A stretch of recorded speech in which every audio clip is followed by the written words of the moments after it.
right, welcome to Game Day Preview there. You're seeing Chiefs quarterback Patrick Mahomes. Looks like he's going to catch a pass as they play the Broncos today in what could be a trap game. Also so weird that they're playing this early. Look at that. And Steph Curry for the three.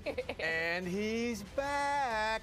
Down in Tampa Bay, 49ers running back Christian McCaffrey set to make his season debut after the calf injuries. Oh, it is going to be a big Week 10. Welcome and thanks for joining us here on Game Day Preview. I'm Steve Weich, just keeping the chair warm for Mike Yam. He's out on an assignment. Cynthia Freeland here joining me. Cynthia, we got a big Week 10. You know, we've already started Week 10, not just one game, 2 games so far. I mean, there's still one going on right now. Absolutely, and you know, look, it's going to be real exciting. But as Cynthia, as you mentioned, Week 10 has already kicked off over in Munich, Germany. The New York Giants against the Carolina Panthers, Allianz Arena. And we're seeing right here, Giants touchdown. Tyrone Tracy on the ground gets the Giants on the board, 10-7 at this point. And this is the Giants getting their only points against a team that gives up 30 points a game. Tough sledding for the Giants as we're seeing Chuba Hubbard, the running back who got the big extension for the Panthers, tear up the Giants, Cynthia. Yeah, Chuba Hubbard, I mean, this has been if you are a Bryce Young fan, you are really happy. We are seeing him smile. I mean, that is something Rich Eisen has been pointing out on the broadcast. Actually, right now, the Giants are like at first and goal on maybe the 3 or 4 yard line. So we could have another score here just momentarily. But, you know, it started off a little slow, and Daniel Jones just ran a touchdown right now. So okay, now, so there you go. Now we're up to at least 13 points. All right, so we're going to keep you updated throughout the show. But we've got a full slate of games to play. But most importantly, just find out who is and who isn't playing. You're looking at the notable early games, actives and inactives. And you're seeing inactive Amari Cooper. Remember, Keon Coleman is also out for the Buffalo Bills. Trevor Lawrence out for the Jaguars. No surprise. But the big one, Christian McCaffrey back, and he's going to be joined by Deebo Samuel and Nick Bosa. Those 49ers are getting healthy. And for more on this, let's bring in our insider, Mike Garafolo, who's got some more news. And, Mike, we just talked about Christian McCaffrey coming back. He's been out all season with those Achilles/calf injuries. What more can you tell us? Steve, yes, McCaffrey, he is coming back, and he is coming back to full form today for the San Francisco 49ers. You might think, the way that this injury has gone, that he'd want to be limited, that they would have just a small package of plays for him. That is not my understanding. Now, the team is going to keep an eye on him, but he's been a full go at practice. I mean, it's been listed as limited, but when they've asked him to take reps in practice, there's been no limitations. There's been no setbacks, so that's a great sign. Now, barring something unforeseen, and we've already seen the unforeseen, so I would tread lightly on this one, but my understanding is McCaffrey plans to go fully, and if he doesn't show any signs of regression or any issue with his legs, that he could be somewhere in the ballpark of his usual touch count of, let's say, the low 20s or so. That's usually where he averages out. So Christian McCaffrey back today and expecting to be back fully, at least in his mind. We'll see how it goes, Steve. Mike, that would be no surprise. We've seen him come back from injury before and take a heavy load. Even when he got traded from Carolina to San Francisco on short notice, he came back and had a heavy load. All right, let's go to the Dallas Cowboys. We know Dak Prescott, their quarterback's got that hamstring injury, but there clearly are some more developments short and long term with Dak. What can you tell us about that? Dak Prescott, Steve, is undergoing evaluations, has been undergoing evaluations, and has one more meeting to go with a doctor, according to sources that have told us here at NFL Network, my colleagues Ian Rappaport and Tom Pelissero. And it sounds like the expectation is that he is going to have surgery, season-ending surgery, on that hamstring injury. Now, remember, coming out of that game, they didn't seem like they thought it was that severe, but as the evaluations have undergone, and we've heard the word avulsion, it's never a good word when you hear a hamstring and it's potentially coming off the bone there. That is a problem. That is a major problem for Dak Prescott. And the way that this Cowboys season is going, surgery, and by the time he would potentially come back, I mean, there's just no shot. You don't even look at the playoffs or anything like that. So it sounds like Dak Prescott is going to have season-ending surgery. Cooper Rush takes over against the Eagles. You would think at some point, especially a package of plays, but maybe perhaps at some point, he gets a start. And I'm talking about Trey Lance, whom they acquired in a trade last year. At some point, they have to figure out whether that was a good trade or a bad trade. So I would expect to see Trey Lance in some capacity here, perhaps even as soon as today against the Eagles, Steve. But Dak Prescott, a disappointing end to a disappointing season. Hey, at least he got that contract extension done before week 1. Yeah, absolutely. But real tough break for Dak. Mike, we really appreciate the updates, all the news. We'll check back with you later if we have any more things developing. From the first step you get out here, we're stepping on the field to dominate. It's got to be a mentality. So when you come out here, you're ready to dominate. Let's go, let's go. Made me look good, huh? Todd Worthing, touchdown! DeAndre Hopkins, welcome to the Chiefs Kingdom!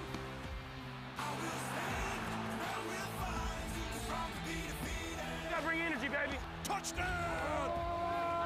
Jason! It's a walk-off touchdown! And the Chiefs stay undefeated! That's right, Kansas City's at home this week, 8-0 AFC West game against the Denver Broncos, Cynthia. Now, we saw Kansas City really have to battle on Monday night against Tampa Bay. What would you like to see today for them to keep that unbeaten record going? I mean, to be fair, we've seen them in every single one of these games kind of in a battle, right? So I'm looking this week to see how the defense, so we already saw how DeAndre Hopkins was going to fold into this offense. But now on defense, they added Josh Uche. And when you look at the different types of blitz packages that these Chiefs pull out, I want to see how it works out this week against the Broncos. We know Bo Nix, his blitz results haven't been so great. I'm not necessarily looking at the results so much as I am how they're going about the process, right? So I'm not suggesting Bo Nix is going to light it up against blitz. Hasn't happened yet. Right. Could happen, but very unlikely. I just want to see how the front starts to adjust and adapt, because that to me could be the difference between Josh Uche and these Chiefs being really late, in February maybe playing, or just like, regular late, like, end of January. So to me, that's an interesting piece in this matchup. And I love you talking about Uche, another one of those in-season trades that the Chiefs made for a veteran player that could help them get over the top like they got with DeAndre Hopkins. Look, this Denver Broncos defense, we saw them get blown out last week against the Baltimore Ravens. That's not their makeup. Things really swung in a bad way, and then the Ravens piled on. I don't see that happening today, in part because you talk about DeAndre Hopkins, you talk about Travis Kelce, being Patrick Mahomes' top targets. Well, the Broncos have someone in cornerback, Patrick Surtain. Remember, he's a very big corner who can lock down on either one of them. This is how Vance Joseph uses him. Typically, he travels with the opposing team's #1 wide receiver, but he also can travel to the team's #1 receiver, their 1A receiver. We know Mahomes has been very big on that intermediate pass game. You saw that especially last week with D-Hop. There'll be some plays where you're going to see Surtain manned up on him because, remember, the Broncos have to generate pressure with the blitz. So they've got to be good in man coverage. That's what they like to play behind him. But they also have to keep eyes on Patrick Mahomes because deceptively he's a big runner. Yeah. Remember the Broncos last week against the Ravens, they weren't tagged by Lamar running the ball. They were tagged by the explosive play, and they've got to deny that against the Chiefs, who would love to hit some explosive plays, something they have not really hit that much this season. The Steelers have their own new leading man. Seems like a little bit of a gamble to go from Justin Fields 4-2. Is Russ going to be able to get the job done? I got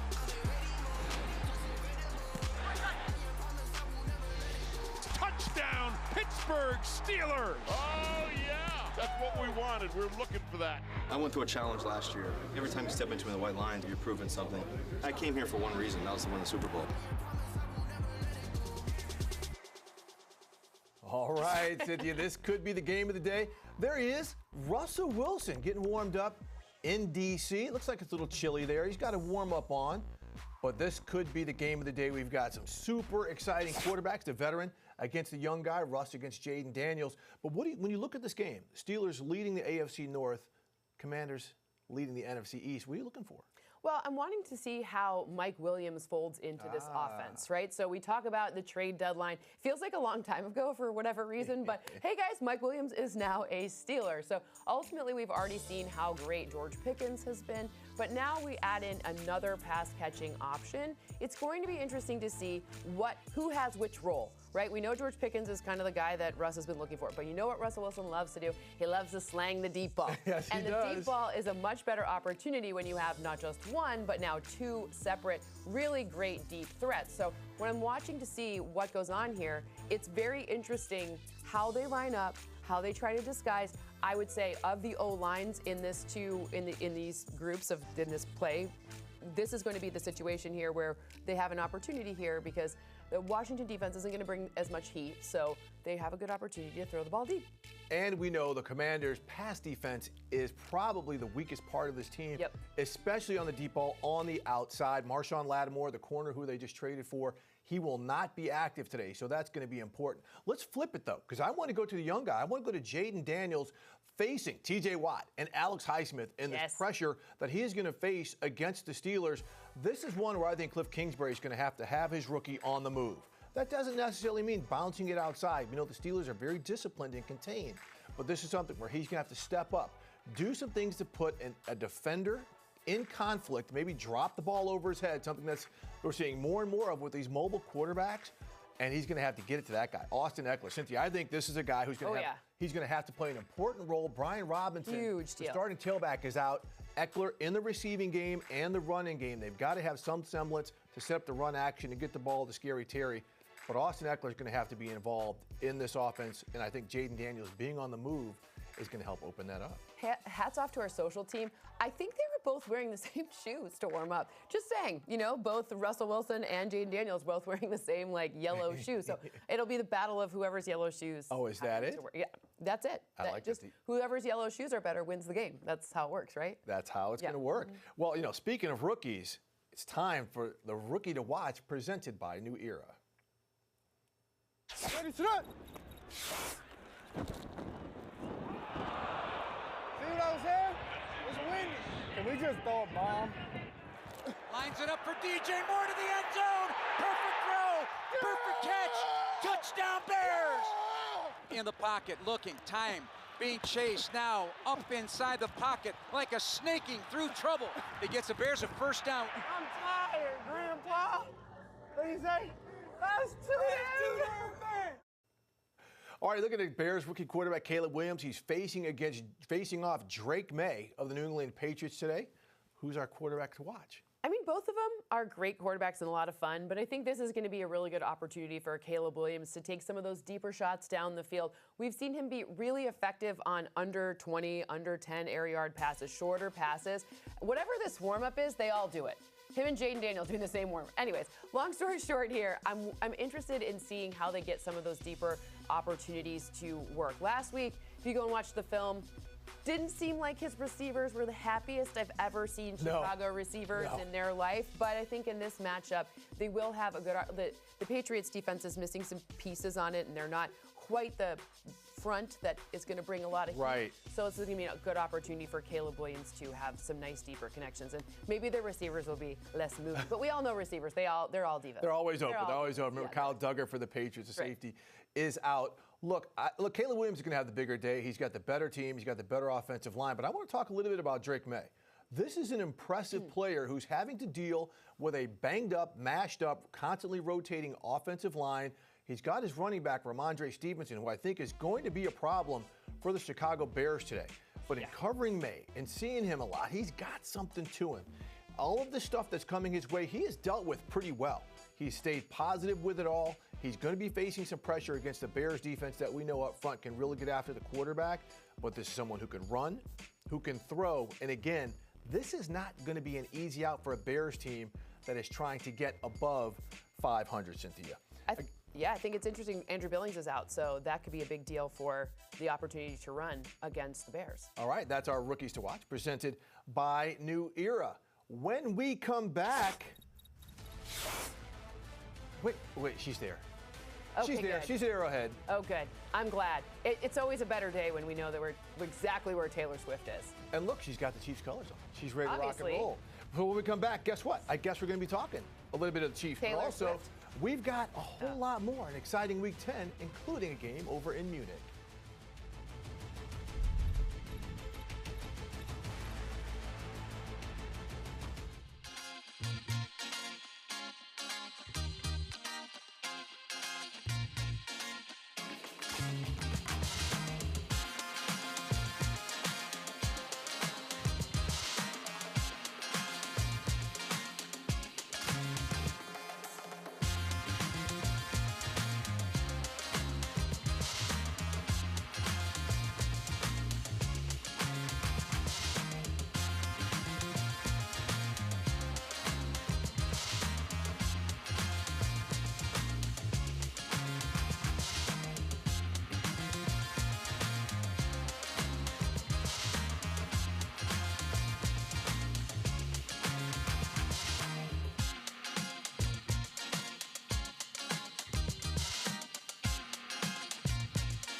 All right, back to game day preview, and as we said, it's week 10, and there's already a game. Giants-Panthers over in Munich.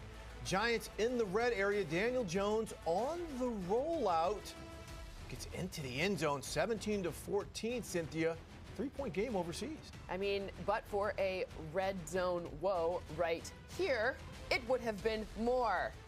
Josie Jewell with a spectacular takeaway right there. That is the Giants' second red area turnover. They've moved the ball. Oh, just two? But as usual, they have not been able to get into the end zone. About 4 minutes left in this game. We are going to get you the result as soon as we have it.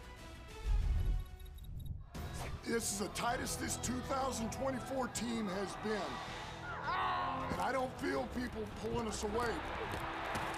I don't think it matters where we play at. You don't care what time of year it is, what the weather is. It doesn't matter. You just show up and do what you do. That's what champions do. It's hard to break us. We ain't gonna do it. Let's do this thing. Let's go all the way.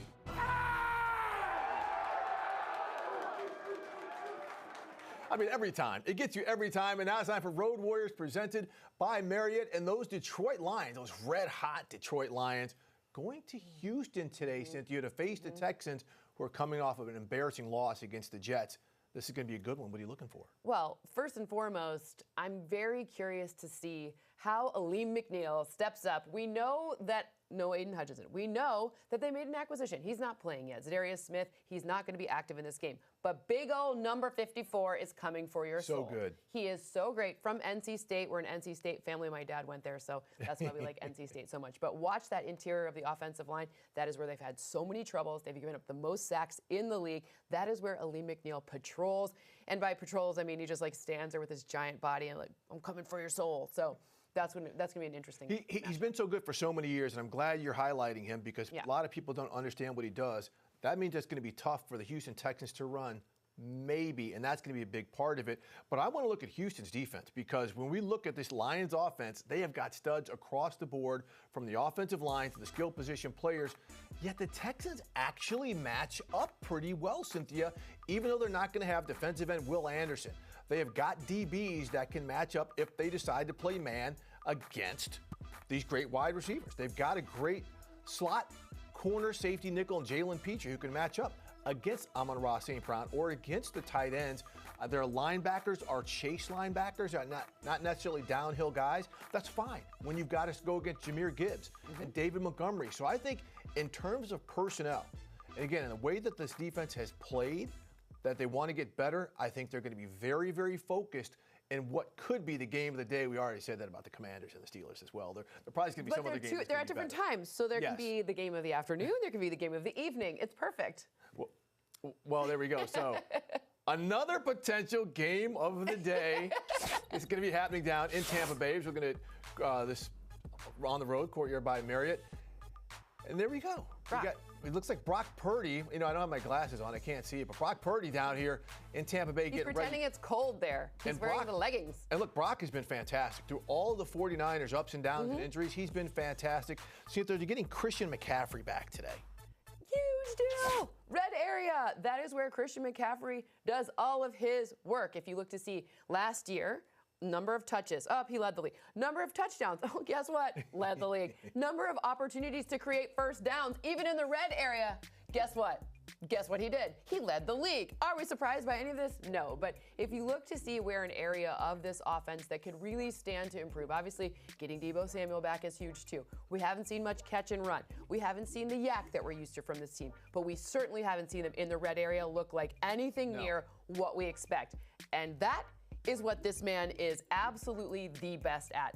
The hurdles, I don't know. Okay, I'm not going to call a hurdle or a reverse hurdle, but I am going to call at least a touchdown, maybe two. I've seen Christian McCaffrey come by, the short time when he got traded to Carolina to San Francisco, come out and do it, coming off of injury, coming out to do it. My big thing is how are the Niners going to use him in terms of starting the game? Are we still going to see a heavy dose of Jordan Mason to maybe where he softens up that Buccaneers defense?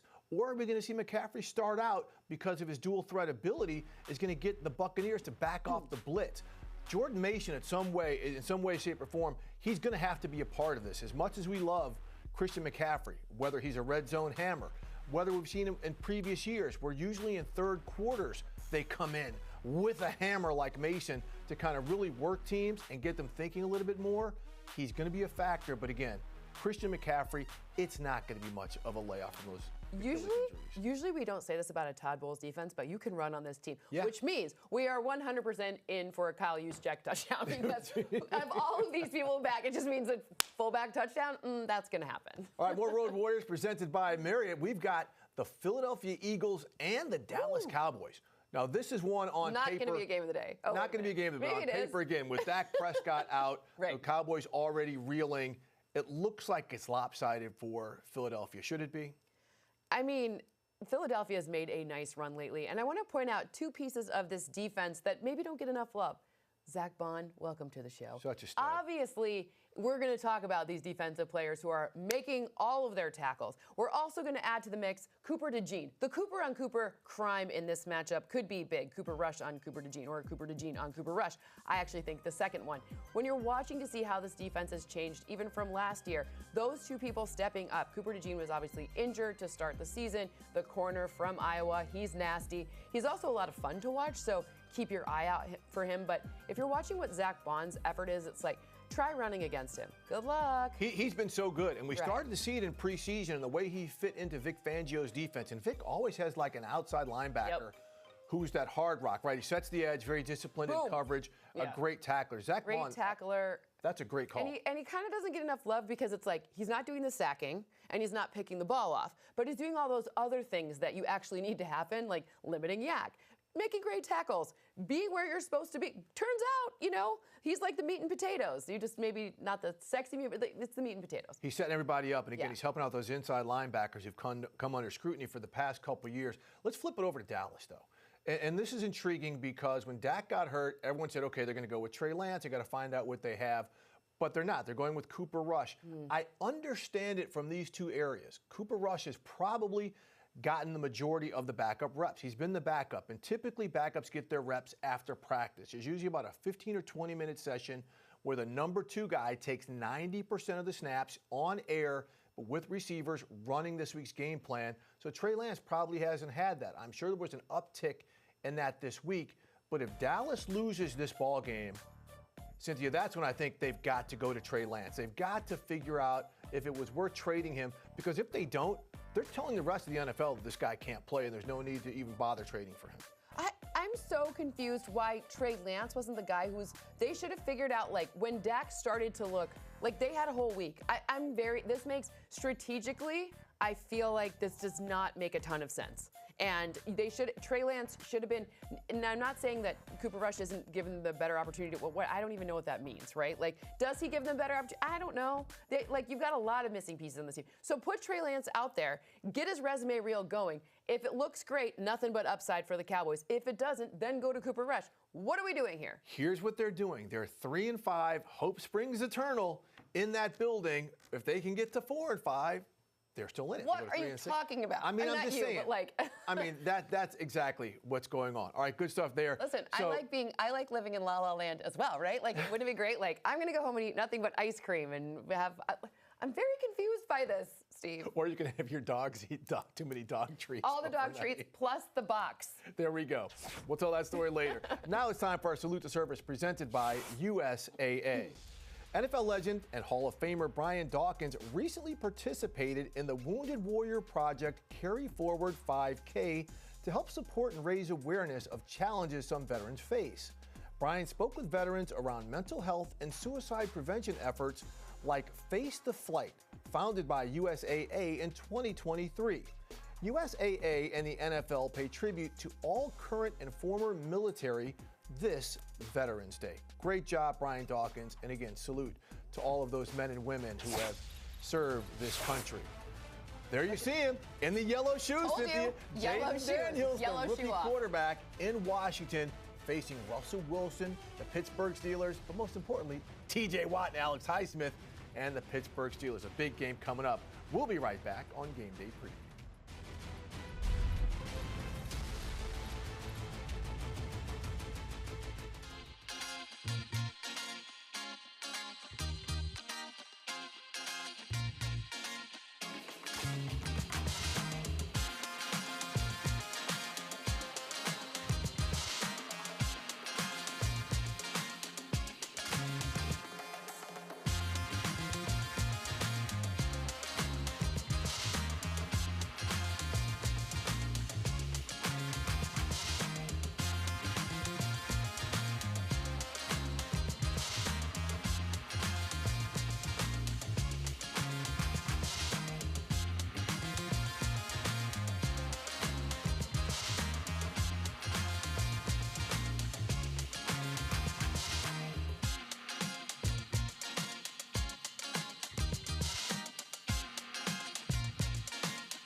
right, if you're on YouTube, TikTok, any of these social media platforms, you probably have seen our next guest. This is Katie Feeney, who is a Penn State senior, but also the Washington Commanders social content creator, everything else. Katie, you know, you wear so many hats and everything you do, and thank you so much for joining us.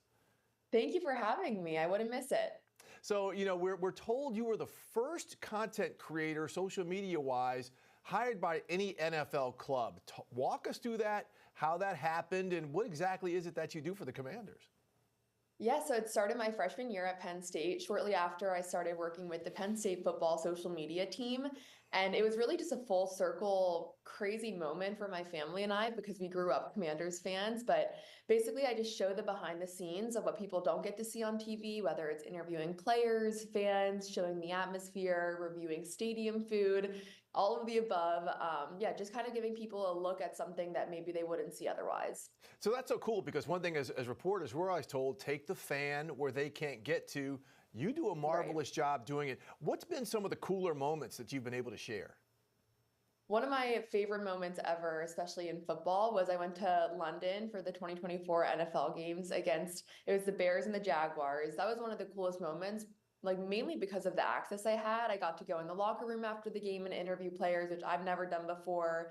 Got to go to both of the practices, and it was also my first time out of the country. So that's top three for sure. Excellent. I was at that game as well. We know the Bears beat the Jaguars at Tottenham Stadium for that game. Were you at the Hail Mary? I was not. I was watching on the TV, and I went crazy. I actually posted a video on social media. I couldn't believe it, but I didn't doubt them for a second. I just had this weird feeling that the Commanders were going to take the win. Well, there it is. So, you know, Jaden Daniels, of course, he's right now the front runner for the Offensive Rookie of the Year. What's it like to cover a team that maybe didn't have a ton of expectations, and now they've got this dynamic player leading them to the top of the NFC East? Yeah, the Commanders are having the season I think fans have been waiting for a long time. It's really cool getting to see it happen. Starting to work with them 3 years ago, I believe, to see where they're at now is really amazing. Especially, I love Scary Terry. He's phenomenal, and he's really getting to show everything he's able to do now. Okay, so you are a Penn State student. We know the NFL has a ton of Penn State players in the league. Your favorite Penn State player? Come on, you got to share that with us. That's a tough one. I think there's like 47 NFL players that came from Penn State. Saquon Barkley, I think he's definitely probably number one. Got Micah Parsons, Jahan Dotson, who's sadly no longer a Commander, but is with the Eagles and is doing awesome. I mean, yeah, there's so many, but Joey Porter Jr., I covered him for the NFL draft when he got drafted, which was really cool. He's a really great guy. Okay, great. So we saw the playoff rankings come out. Penn State is ranked number 6. You were at the beatdown Saturday night that they put on Washington. Just your thoughts on the Nittany Lions and where they're headed. I think Ohio State was a tough loss, but, you know, with the new playoff structure, I think that they're going to come out strong. And, yeah, it's not over. I think this could be the year for Penn State. All right, Katie, thanks so much for joining us. Continued success for everything that you're doing. It's great to see a young person like yourself shining the way you are. Thank you so much for having me on. All right, Katie Feeney with a lot of good stuff. Now down in New Orleans, where they had a coaching change this week, and their defensive end, Cam Jordan, sat down with Giants defensive end Kayvon Thibodeau on the Off the Edge podcast to discuss the coaching change. Honestly, I know it's just the first week, but there's a sense of, all right now, like little excitement. Okay. Yeah, I'm just not gonna say excitement, because again, we got the Falcons this week, but you know, it's locked in. The locker room though is like, you know, when you keep getting kicked and you finally get a breath of fresh air, that's what it feels like. You're like yeah. All right, now all right, I can go another round. Like, guys are retooled. Okay, guys are retooled. You're looking at Darren Rizzi, the interim coach who is taking over for Dennis Allen. We're going to try and get things going down there in the Dome. So, Cynthia, let's talk about this game. Okay, we've got those Saints against what Cam Jordan called the Falcons, but it's the NFC South leading Atlanta Falcons. And usually when there is a coaching change, there's some type of emotional spike. But is it enough for the Saints to end this 7-game losing streak that they're on? The hardest part with me in this matchup to say that about is the missing pieces. Like Chris Olave, I don't know if he's going to go. Yeah, he's out. He's out, right? Yep. And there's now no more Marshawn Lattimore, which does change things. When I look at the defense specifically, one of the things that has been going not right for them, how about we'll say it that way, is tackling and missed tackles. They've had a really high missed tackle rate.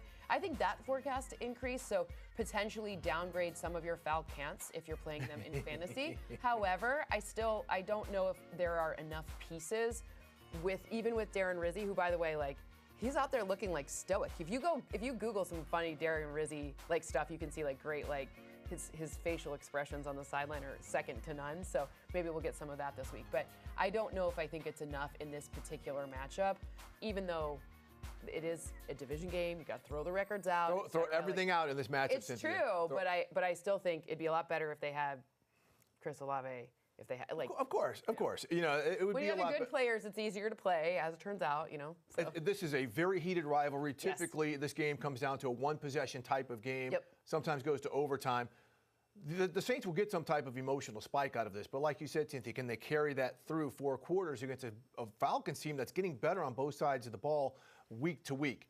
That's part of it. But let's also not forget Derek Carr, their quarterback, got called out by former Saint Michael Thomas. He's going to have a little edge going as well. The one thing when you have a coaching change is that players are often like, okay, now it's on us. There's nobody we can look to blame, so we've got to show up. So I think the best thing that the Saints have to do is to get Alvin Kamara, who's from Atlanta. They got to get him going on their offense in the passing game and in the run game, put some stress on this defense, make Kirk go change, rally once again if he's going to do it. But I think it's going to come down to that guy right there, AK-41. Yep. To really heighten and take all the emotion, everything with it, his spectacular playmaking ability. All right, let's go to another game with a lot of intrigue where you've got two teams that are kind of in different ways on the fence. We've got the Jets and the Arizona Cardinals. All right, and I just look at this one like, okay, which team is really going to use this as an accelerator and which one could pull off? I mean, who does this have more importance for? Importance for? I'm going to be honest with you. I think it's more important for the Cardinals. I'm not calling the Jets season done yet, if that makes sense. But I think that when they made an acquisition like they did at the trade deadline to get Baron Browning, that means that they're in it. And they're leading the division right now. They're leading the West. So if you want to make a statement, watch a guy who, pressure, and we're going to have a big problem, right? Like, Baron Browning is a huge individual. He is a good pass rusher. That is part of what the Cardinals haven't really had. I'm not going to say, I don't even think the Cardinals would have been like, hey, I'm Jonathan Gannon. We have a really good pass rush. Like, they did have the most sacks they had all season last week, but now you add someone who really does make a difference, and especially in the run game, stopping the run, Baron Browning is very good at, doesn't get enough credit for that. So I think it's maybe a bigger statement for the Cardinals, although the Jets are coming off a rest, and, Aaron Rodgers it's going to tell us, he wants to keep it dramatic, because why not? Who doesn't like drama and intrigue? The Jets win this game, okay, they can still say our season's not over with. The Cardinals win this game, they say, guess what? We're still on top of the NFC West. I am with you. This game has more importance for the Arizona Cardinals because, again, they're getting themselves. Maybe they're a year ahead of schedule, but they're starting to play good on both sides of the ball. I like this one. People say Arizona's playing with house money. Nah, they're playing with straight cash, homie. Speaking of straight cash, homie, let's take a look at what we got going with DraftKings and who scores. The same game parlay available on DraftKings. You're looking at it, the Jets, Garrett Wilson. You love it. Anytime. TD score, you see the numbers there. James Conner, 80-plus rushing yards, and Aaron Rodgers, 2+ passing touchdowns. You see the numbers, the same game parlay, plus 500. Odds and lines are subject to change. Remember, Wilson had 2 TDs last week against Houston. Rodgers had 3 TDs last week. DraftKings is the #1 place to bet touchdowns this season. And this week, new customers can bet $5 and pocket $200 in bonus bets instantly. Download the app and use promo code GAME when you sign up. DraftKings Sportsbook, that crown is yours. And there you see him. We saw Taylor Swift earlier. There's Taylor Swift's boyfriend, and he's getting his groove on. Travis Kelce. He's going to be going up against a Broncos defense that is very eager to redeem itself after getting dusted last week in Baltimore. Shake that thing. It's not quite the Cabbage Patch, but he's getting loose right there. See if he can score some points. All right, Trav, we see you. Be right back on Game Day Preview.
All right, we're back at Game Day Preview. Let's go over to Munich, where Graham Gano, in the waning seconds, ties it up.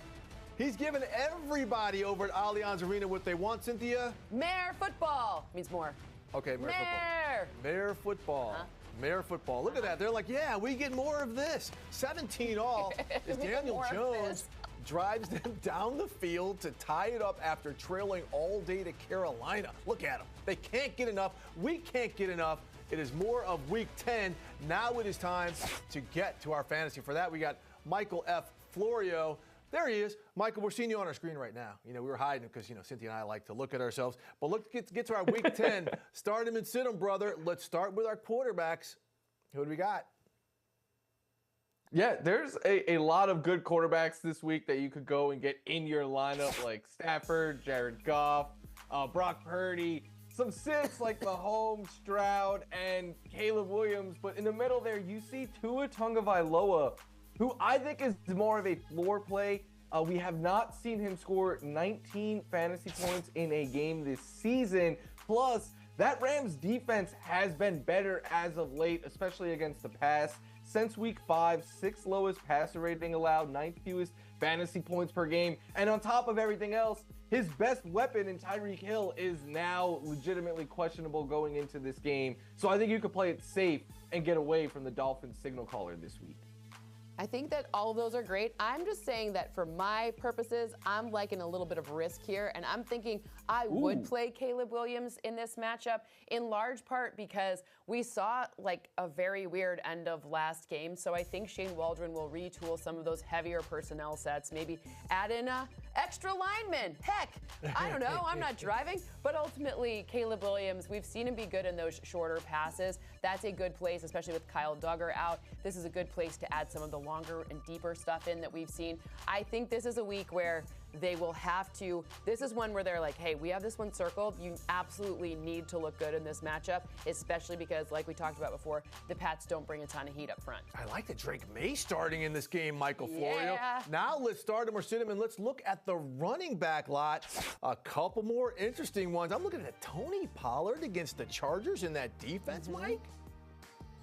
Yeah, I love me some Tony Pollard this week. I also really like Ramondre Stevenson, who over 70% of the snaps and 22 or more fantasy points in 2 straight games. What I love, though, is the volume. Like, sees consistent usage on the ground, in the passing game, and at the goal line. It is why he is top 17 fantasy points in more than half his games this year.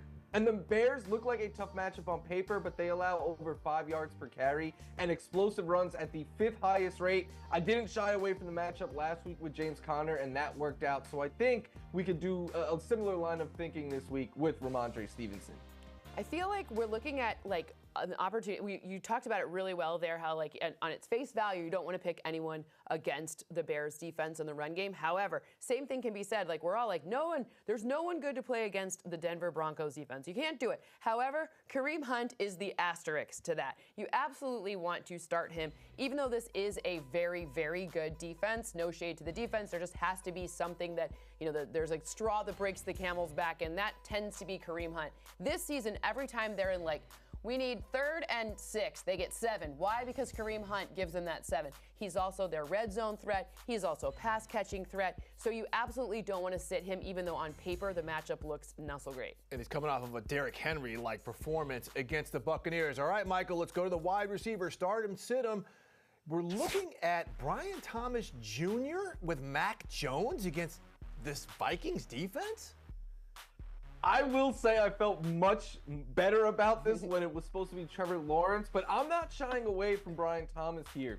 He is the 3rd most yards against zone coverage this season, and the Vikings play zone at the 7th highest rate in the NFL. They have also allowed the most fantasy points per game to wide receivers, and they are top 5 in touchdowns allowed to the position. And meanwhile, Thomas is top 5 in end zone targets, so I hope he could catch a touchdown, maybe a long catch. A little bit more volatile now, but I still think he is in play in this matchup. Sometimes with volatility comes great upside. They're going to have to throw the ball to someone. He is their most reliable option. It's not like they haven't had all week to figure this out and they're just kind of making this game time decision. I'm with you on Brian Thomas Jr., but my expectations aren't insane. They're just moderately crazy. All right, now it's time for Who's Eating Good, presented by Applebee's. Michael F. Florio, who you got? Look, just like any meal, Week 10 is like that. You have to wait until the very end to get the best part, because Cooper Kupp plays on Monday Night Football this week, and I expect him to eat. We know he is always heavily targeted. He leads the NFL in first read rate per fantasy points data, and the Dolphins, they've struggled a little bit more against the pass as of late, and their offense, if they're able to, they could force the Rams to have to throw a little bit more this week. So I am really excited to watch and have Cooper Kupp in my lineups on Monday Night Football. I'm keeping it really simple for Who's Eating Good. Aaron freaking Jones. Oh, yeah. What? Like, let's just keep it extreme. How do you combat the potential wonkiness and the potential volatility of Mac Jones starting for the Jags? You run the darn football. You do shorter passes to stay away from any potential pass rush that could be coming your way. You know who does that really well? Yeah, Aaron Jones. You know, it's a really easy math equation now. Sometimes you don't have to do like the most. This isn't calculus. This is just regular old addition. Maybe addition there. So I'm keeping it really simple. 1 + 1. Plus, he's got those stud wide receivers who are starting to get open, who can clear those linebackers out for him. So Aaron Jones seems like a really good play. Michael F. Florio, well done. Who's eating good? He's saving it for dessert, presented by Applebee's. In that the best meal, the best part of every meal. All right, my man. All right, we appreciate you. Speaking about who's eating good, I just mentioned him. Best wide receiver in the game, maybe. Yeah. Justin Jefferson, he saw his boy Jamar Chase go absolutely nuts the other night. He's like, I see you and I raise you. Now my opportunity against this Jags defense. All right, JJ. We'll be right back on Game Day Preview.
We're back at Game Day Preview. Let's head over to Munich.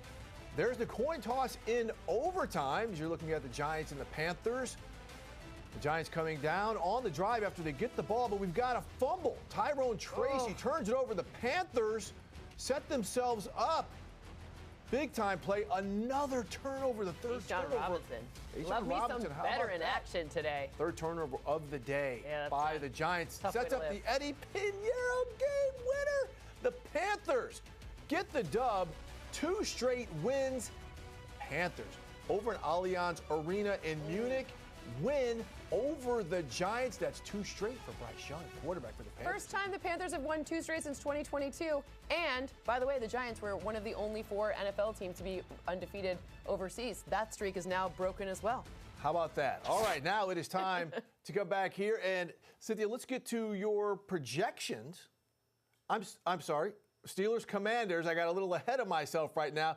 This is a very big game today by 2 teams that lead their respective divisions. What are you looking for? I'm looking for Russell Wilson with his new pass catcher and Mike Williams, maybe even how George Pickens is able to be more open and able to catch more passes. I just want to see if we're going to see like deep ball Russ, just like we're seeing on your screen against the Giants. Oh, so well, poking the Giants in that one. But ultimately, I want to know if deep ball Russ is going to be a thing or if it's a function of who they haven't played so far this season. Yeah, I mean, the schedule hasn't been so crazy. And that's one thing, you look at it here, neither one of these teams has really beaten. Their records are very good, but they haven't beaten a string of quality opponents. And that's where Russell Wilson, I think, has the advantage. Being the veteran, he's been in situations like this. Okay, it's a big game. We need to go on the road and show exactly who we are. He's been fantastic. You talk about the deep ball outside the numbers. Washington's defense is very vulnerable at that outside perimeter position on yellow shoes.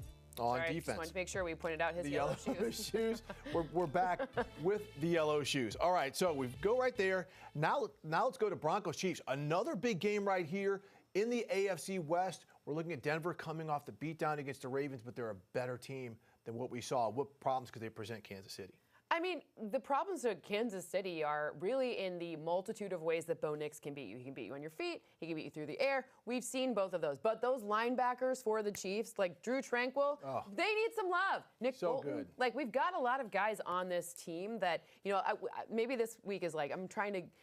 Everyone who watches the show is really smart, so you obviously knew that already. But, we've got guys like Leo Chenal. We've got guys that don't necessarily get, you're seeing him get a sack there, but not necessarily household names. George Karlaftis even. So parts of this defense working together, especially at the linebacker level, that are really just problematic for a lot of the different things that the Broncos like to do on offense. So this is another unsung part of that Chiefs defense. Look, and their defense is so good, and they've just added to it. You mentioned earlier Josh Uche coming over in the trade from New England, but I'm glad you mentioned Drew Tranquill. I think he was one of the best offseason pickups. You're looking at him, number 23 on the video. One of the best offseason pickups of last season. He can run, a great chase linebacker. He seems to always be in the frame. Nick Bolton's one of the best inside linebackers that we've seen in the NFL over the past couple years. In and out of the lineup with some injuries, but he's fantastic. But when I look at this game, Cynthia, I'm seeing a potential trap game for the Chiefs. I know it's at home. We don't like the trap expression, except in Atlanta they like the trap expression. But they've got the Buffalo Bills next week, right? We know one of the tougher teams they've got to get to is Buffalo. They're coming off a very tough Monday night game against the Buccaneers. 8-0, right? It is hard to sustain that level of mental, physical focus and playing at that high level week after week. The Denver Broncos are going to bring an incredible amount of physicality to this game. Absolutely. Is this one where the Chiefs can withstand it? Can they get through another nail biter like they've gotten through so many times by having certain players, Juju Smith-Schuster's not playing, but having certain players, role players, step up and make plays? I just think that this Broncos defense is going to play a lot better than we saw last week. And Bo Nix, you give him some opportunities, especially get outside the pocket, Cynthia. I know you love his arm strength. You do. His ability to make plays will be there. Absolutely. I think that this is another one where we see the Chiefs living the hard way, and they do sneak out a win, but not like Chiefs fans would want to see, where they're winning by 14, 20 points, but more like something where Broncos fans at the end are like, we could have won that game. So I think they sneak it out because of the personnel and acquisitions they've made, but not because this Broncos team isn't awesome. No, they're a tough team. Really tough defense specifically. The Chiefs' defense is what's going to keep them at the top of the standings in the AFC all around. All right, Cynthia, it is time for your projections. Let's see what you got here. I project a broken ankle if I wear those shoes anymore. Good Lord. Those are crazy. But yeah, no, I told you that Chiefs game, only 3 points right there. Actually a pretty close one for the Niners over the Bucs at home. I think that 4 points is about right. And I don't think anything on this specific page is super.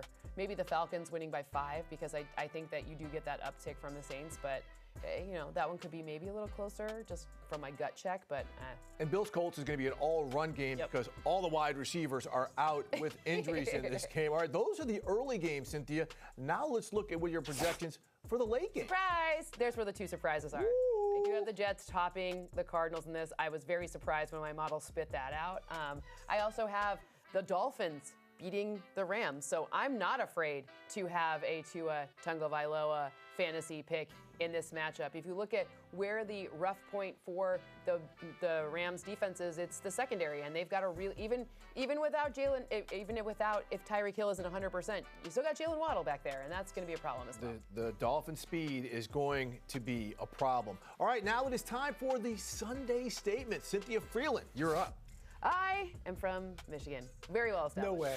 But the NFC North has been crushing, and I think this week all 4 NFC North teams add another one in the W column. All 4 of the teams win. So I think that they dominate everything, and obviously the Packers aren't a bye, so they can't have another win. But right, so they win. Ultimately, that's a win by not losing. I guess it's more correct to say none of the NFC North teams lose. There you go. Well, the Lions at Texans is going to be the dandy. That's going to be the game. Yep. That game is being played in Houston. So I think that's the one all of us are going to have our eye on. Okay, so here's my Sunday statement. I know you just said you had the Jets over the Cardinals, right? No. No. Arizona is going to win this game. Kyler Murray is going to have another fantastic game as people start remembering he is one of the better quarterbacks in the NFL.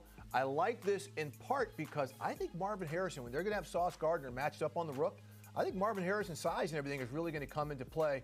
And then Kyler Murray off the run action with James Conner is going to be a problem. I think Arizona is going to use the Jets' defensive aggression against it, and that's where they're going to make some plays. I want to go ahead. You do such a great job of covering all the teams, and I'm very interested to hear how does Hassan Reddick now that he's been there for a hot minute. Mm-hmm. I know we forgot that because they played so long ago, their mini bye last Thursday or whatever, but now how does he fold in, especially in this scenario when you've got great running games both from the quarterback and from James Conner, and you've got Marvin Harrison. You've got a slew of pass catchers that maybe they aren't all household names, but Trey McBride's good. They've got a lot of people who can catch the ball. Yeah, I think you talk about Hassan Reddick, where did he start his career, right? He was there. It's going to be revenge. Is it going to be revenge for him? I think he's a little bit beyond that. But again, I think what we've seen out of the Arizona Cardinals, and this is again a team we're going to have to start talking more and more about, is Jonathan Gannon and that staff.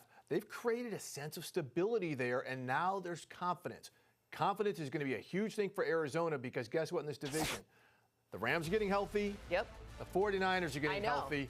And guess what? They're the Carolina Panthers. They defeated the New York Giants to get their second win in a row, their third win on the season to kick off Week 10. In just a few seconds, the rest of the games are going to kick off. Cynthia Freeland, fantastic job. Mike Yam will be back in the chair next week. I'll be in my other seat. Thanks to everybody. Thanks for watching us at Game Day Preview.